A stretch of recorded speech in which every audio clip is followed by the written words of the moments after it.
the headline.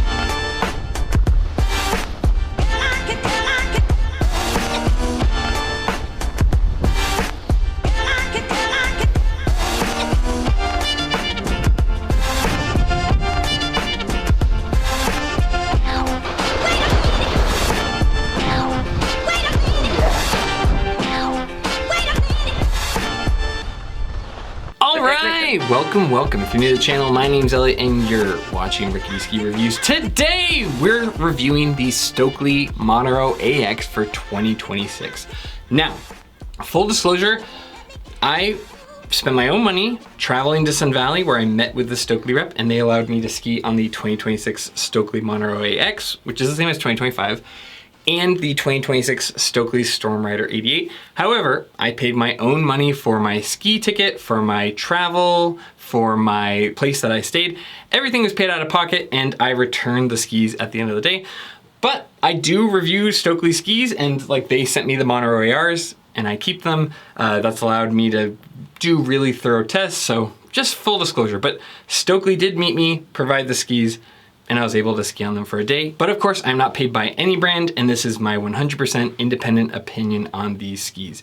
If you want to support independent reviews like mine, I will have affiliate links down below. If you decide to buy this ski or any other ski, that helps support the channel. So please consider doing that, because in my opinion, the industry needs more independent reviews. So without further ado, let's just jump into my honest opinion on these skis. So I skied these in a 183 centimeter length, which means that they had a 17.5 meter turn radius. They are 80 millimeters width underfoot. They're certainly not giving these away. They retail at $1,439 right now on evo.com. As always, Stockli is a premium ski with a premium price, and the AX is no exception. Per kind of the Stockli pedigree, a lot of what makes Stockli skis stand out is that they're handmade, but they also have a layer of essentially rubber dust is the way I understand it that helps them remain damp and smooth. They're made out of Switzerland. They are expensive though. They're, there's no getting around that. They are expensive. However, like with the Montero or the Stormrider, I do feel like they give you the smoothest turn out there, and the AX certainly lives up to that same reputation. So yes, they are not a cheap ski, but they are, in my experience, well made. I had a pair of Stormrider 88s for 5 years that held up extremely well. And the big thing that stands out with a lot of these skis is when you are making the turn, they just feel smooth. They're not only just smooth in that they're damp, right, where you don't get a lot of chatter or a lot of negative feedback on your feet, but also just while they're up on edge, they feel smooth through the turn. And that remains true for the Montero AX, same as the Montero AR. From this point on though, they are very different skis from the AR, and we'll jump into that. But now that I've covered kind of the stats, let me tell you about how they actually felt on snow and my first impressions. Now, my first impression going from the Montero AR that I use quite a lot just daily driving around to the Montero AX up at Sun Valley was the most shocking thing to me was, wow, these turns disengage so much easier than the Montero AR. It's really a lot easier to kind of get off the edge. With the Montero ARs, once you're locked in and going through the turn, they're smooth. It's an unbelievable feeling, but you got to finish off that turn. You really have to like have your timing down and get through that turn. The Montero AX has a lot more wiggle room where you could say like, okay, I'm going to back off my pressure and adjust my turn. It is much easier to let go of the turn and start something new. Obviously, it's got a shorter turn radius. It's very, very interesting skiing on another shorter radius ski like the Montero AX because it's very different in nature compared to some of the other ones, like a Black Crow's Octo, a DPS Pieceworks. It's very different. It's doing a similar job on paper, but approaches it from a very different manner. And I'm really excited to see more variety in these shorter radius skis. I also look at the Montero AX and I go, I could see a lot more people preferring this over the AR, just based on where you're skiing or what kind of turns you're able to make, or just like general public, how crowded your mountain gets. Now that being said, there are also some drawbacks. We'll get more into the details, but I just wanted to tell you my first impression of like, oh, I'm not locked in on this turn, I can let it go. So now that we talked first impressions, let's talk about the good, and then we'll talk about some of the drawbacks. With the shorter radius, I find one thing I really like is there's a lot more turn variety that you can make. You can have a lot more flexibility if you are on a busy hill, meaning that like if you don't have room for those big open GS turns, you can make those shorter radius turns and have a ton of fun. And I think that for a lot of people, they need that flexibility if they are only able to go on the weekends when things are really busy. I also feel like this might be a better option for the lighter skiers because they are able to get the skis kind of initiated and hooked up and change the ski shape without needing as much pressure or maybe not as much like weight, or you just don't have to stack things in order to get the ski initiated. Its threshold is much lower and it allows that turn initiation to be a little bit easier while not totally sacrificing that smoothness, right? You go from a Stockli Montero AR to an Elan Ripstick. Elan Ripstick kind of does the same thing where it initiates the turn easier, but it's not giving you that dampness or that smoothness that you're getting with the Stockli Montero AX. So it's nice that you can kind of have both things. There's not a lot of shorter radius skis that allow you to have both those things. I also feel like if you're pretty light on your feet and you like those kind of quick hop turns when you get into steeper pitches, that Montero AX is giving you more access to that. Whereas the Montero AR, you gotta like really be locked in to get a good feeling turn. The Montero AX allows you to be like, okay, you can lighten off and still get that same feeling without having to be as committed to your turns. So those are the big things I like. Like I said, I like that smoothness, I like that dampness. And for medium to shorter radius turns, they feel better than the Montero AR. So I feel like for lighter skiers, for people who want an easier turn initiation, who want to just be able to come across the hill more and have more variety, the Montero AX makes a ton of sense. Now that we talked about the good though, let's talk about some of the drawbacks, because with any design, when you get a bunch of things that are good, you're gonna have a couple of sacrifices that you make to get there. In the Montero AX's specific case, I feel like they are not as stable when you do those big open super G turns or when you kind of let them run. They just do not track as smoothly as the Montero AR. I also feel like they have a lower top speed. It's not even chatter, they just get kind of skittish side to side. So you are sacrificing that. Now, if you're looking for that, then the Montero AR makes a ton of sense. But the Montero AX specifically is just less stable at high speeds versus the Montero AR. But what you're getting in return are those shorter radius turns, and just kind of go into it knowing that. If you are somebody who just wants to let it run, wants to do nice, smooth open turns, which is kind of what I prefer, then the Montero AR is a better fit for you. If you're looking for something where you're like, you know, I don't want to go that fast, I want to be able to come across the hill more, I want to have just more closer to slalom turns than GS turns, then the Montero AX makes a ton of sense. The other drawback I found is that the Montero AX just doesn't seem to be as heavy or dense. It's not always like a weight thing on the scale. It's sometimes just the density of it. It doesn't seem to carry its momentum through crud as well as a Montero AR or even like a Stormrider.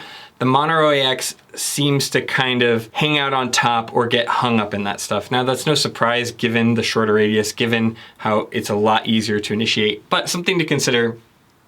I would say out of the Montero line, this kind of cuts through the crud less than some of their other options. The other downside, just looking at it, is that the Montero AX, like the Montero AR, they are more expensive. This is not something that you could kind of buy sight unseen. You want to really do your homework, maybe get on a demo pair and make sure that it fits for what you want it to do. I don't think that that's really a downside, that you need to be an educated buyer, but it's something to consider, right? Like, you could go out, drop $400 on a Bent 90 or an Atomic Maverick, and it's like, okay, it might not be the best, but you're gonna like it. I think in this case, the price just means that you need to do your homework and figure out what kind of turns you're actually gonna use on a day-to-day basis. If you wanna let them coast, you wanna go at high speeds like GS turns, consider the Montero AR. If you are wanting those short radius turns without sacrificing that Stockli smoothness, then the AX is a great option. I've used this analogy 100 times, but when I look at Stockli, it reminds me a lot of going from like a Toyota to Lexus, where the Montero series has all that kind of same performance that you see from those flagship skis, but it just does everything a little bit smoother. It feels a little bit cleaner through the turn. You feel a little less chatter on your feet while making those turns, and everything is just kind of dialed in. So, I don't know, but you can't ignore the price. $1,400 for a pair of skis is a lot of money, but in this case with the Montero AR or the Montero AX, you're getting a lot of ski for your money. So what would I give these for a score? Well, honestly, it's no mystery that I really like this kind of new sector of shorter radius skis because ski hills get more crowded, because not everybody has big open sweeping runs like, you know, Sun Valley or wherever. There's a lot to be said for these shorter radius turns. It also means that you can have a ton of fun without having to have as high of a top speed. It also means that these skis are accessible to people who are a little bit lighter on their feet, who don't want to kind of come barreling through. I think also you can like build a lot of really good skills with shorter radius turns. I think the drawbacks being that, like, you know, they're not as stable at top speeds, they're not as much of a crud buster, you know, the big open turns aren't as smooth, but the shorter turns are a lot of fun, and I like seeing Stockli's take on the short radius ski. They're definitely pricey, but as always, you are getting a lot of value. They aren't just one of these premium brands where it's some like art house top sheet on another ski and they're charging top price. This is a well-made ski. I feel like that's the big difference, right? People talk about the cost, but there's also the value. Now, if you are an intermediate to beginner skier and you're not really sure, you're just looking at getting something nice down the line, I don't feel like a lot of beginners would appreciate the ski. I feel like you really need to have your kind of carving at a healthy place before you consider a ski like this. But if you're somebody who likes carving, who is, you know, an enthusiast who wants a short radius ski that's also smooth, Stockli Montero AX is doing it better than anyone else I've seen out there. I think that there are a lot of other great options for short radius skis, like the Black Rose Octo I talk about, like the DPS Carbon Pieceworks. But if you want that same short radius turn and the smoothness, I've yet to see a ski that does it as well as the Montero AX. And especially having that accessibility for people who are lighter on their feet, I think is awesome. If you are more in the intermediate area, I would probably steer you towards a Stormrider, or if you just need a more forgiving turn and you need that flexibility where you're not totally dialed in on your turns, probably the AX is overkill for what you're doing, and the Stormrider perfectly kind of fits in that area, especially the new 2026 ones I found were more approachable. But if you like short radius turns, if you've got your carving dialed in and you like a smooth turn and appreciate carving, like this is something you're gonna really enjoy, appreciate, and make good turns on, it's a phenomenal ski. So for me, all things considered, with the level of like fun turns you're getting, while also getting that smoothness, if you just look at like how much ski you are getting out of this, it's hard to ignore. These are high performing skis. So for me, the Stockli Montero AX comes in at a 9.1 out of 10. I think it's phenomenal. There's a couple of things where, you know, like the top speed, I feel like they could figure out a little bit better, or, you know, some of the things for bad weather, I feel like they could play with a little bit, but overall, like a 9.1 is a monster score for a monster ski, and there's no denying that if you want a short radius ski that's also smooth, this is the best one you could go and spend your money on. So I highly recommend it. 9.1 out of 10. I understand that they're expensive. I accounted for all of that. But when a ski is good, a ski is good. There's skis that are expensive and you're not sure why they're expensive. These are expensive, and once you put them on your feet, you kind of get it. I certainly would recommend demoing them if you can. I think that makes a big difference, but all in all, you cannot ignore that performance. So for me, the Stockli Montero AX, 9.1 out of 10. For me personally, the type of turns I make at my local ski hill with having those big Super G hills, I like the Montero AR and I prefer it. But if I was skiing, you know, back in Vermont, or on a crowded Saturday, or I was skiing with my kids and I can't kind of have that same top speed and leave them in the dust, I would prefer the Montero AX. So it's kind of a different tool for a different job. I also feel like making those hard, short radius turns is a really good skill. So I certainly see their value. It's just personal preference. I can see why people like the Montero AX, and I had a ton of fun skiing on them in Sun Valley. Even when the conditions were really bad, I really, really enjoyed them. So anyway, like I said, that's my honest opinion. It's not bought or paid for by anyone, as you can see by the production value here. I was on the fence about putting out this review just because, you know, the conditions weren't great. Like, it was some of the worst conditions of the year. But I feel like after spending half a day on it and getting in the shade where the snow was consistent, I really finally got a view of what the skis felt like. So I have a lot of opinions on it, and sitting on those opinions wasn't helping anyone. So I wanted to put out this review for you guys. I hope you found it helpful. Big shout out to Stockli. Thank you for meeting me out in Sun Valley and allowing me to try these skis out and give my honest opinion. Not every brand is super excited to hear the good and the bad of their ski, and they just seem like they are big enthusiasts themselves. So I appreciate the opportunity to have access to your skis. Otherwise, I wouldn't have been able to review them. So big shout out to Stockli. Like I said before, if you're interested in buying these skis or any of the other skis I talked about today, I will have affiliate links down below in the description. Please consider using those to support us. We also have company Ko-Fi, we have Venmo links, we have memberships. You can like and subscribe. But as always, more than anything, just thanks for taking time out of your day to watch my videos. It's you guys viewing this stuff that allows me to test and review these skis. And I can't say thank you enough. So thank you. And as always, I'll see you in the next one. See ya.